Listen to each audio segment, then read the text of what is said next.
Clemson's funding of their lawsuits, and the ESPN motion to seal.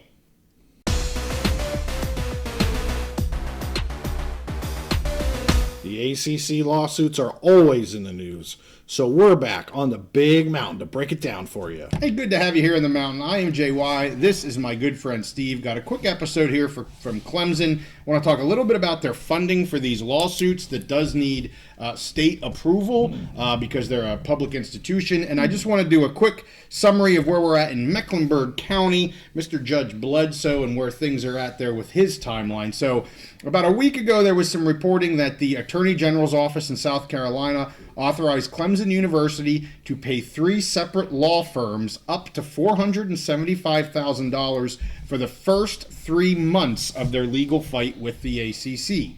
These funds are to come from the athletic department revenue and donations and not from taxpayer funds.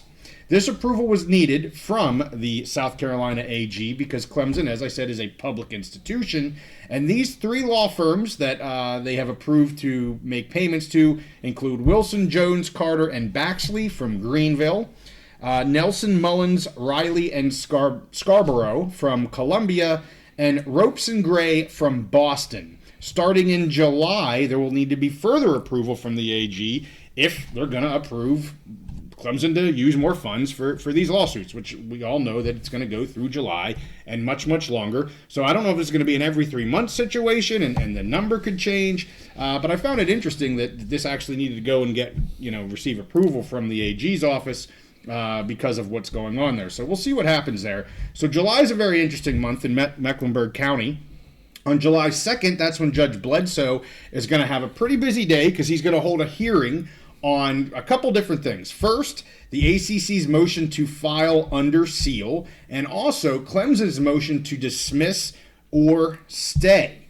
So on May 17th, the end of last week, Clemson replied to the ESPN's brief in support of the ACC's motion to seal. This is sealing the ESPN and ACC media rights agreements.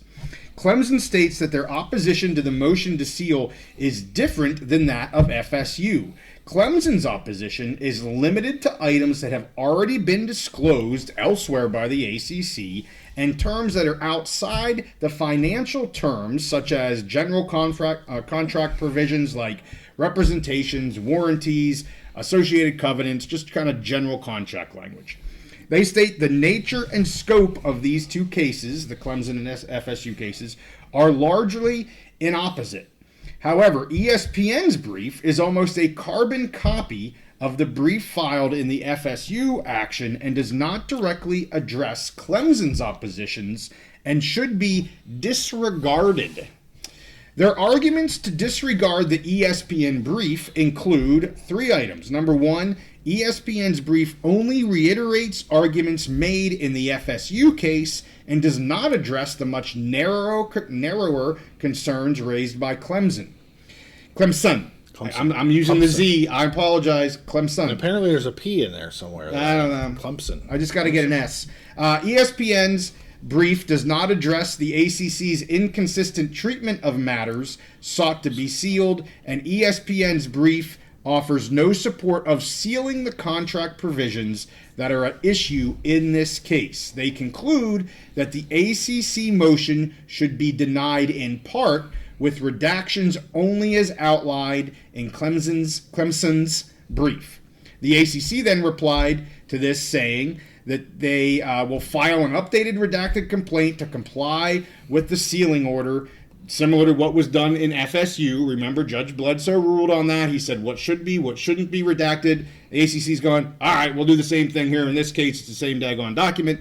The second thing they say is the remaining terms out to remain under seal as material, proprietary business provisions. This includes both non-financial terms and historical and prospective data. So, not big news, kind of just Clemson saying, ESPN, you filed the same daggone thing you did for FSU. Our filing is different. You need to address what we're telling the court. You're not doing that. So they're saying disregard the ESPN motion or their comments.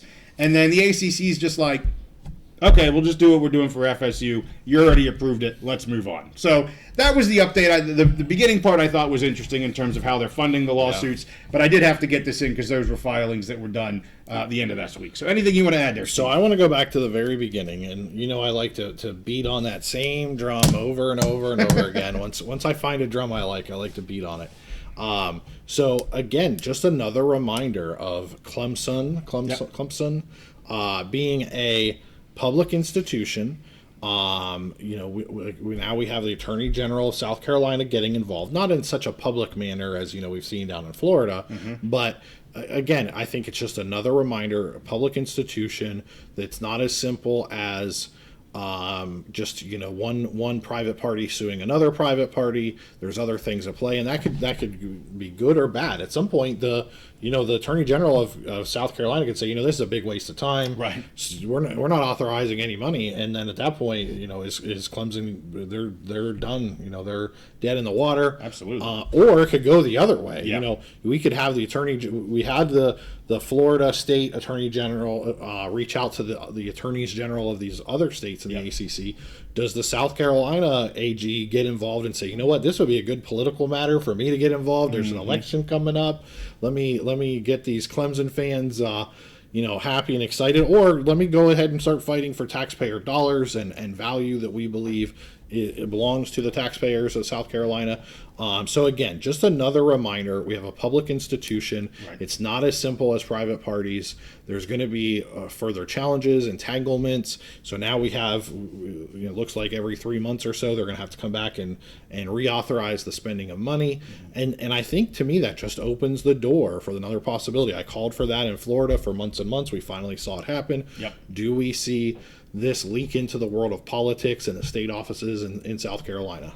Yep, great point.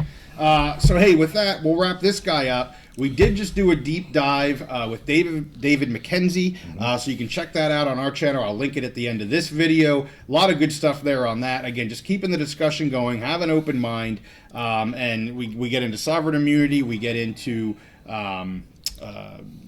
intellectual property, and a lot of good stuff that he brings up for us. So with that, hey, we thank you guys for watching. Add some comments below here, and give the sucker a like. We'll see you guys next time on the Big Mount.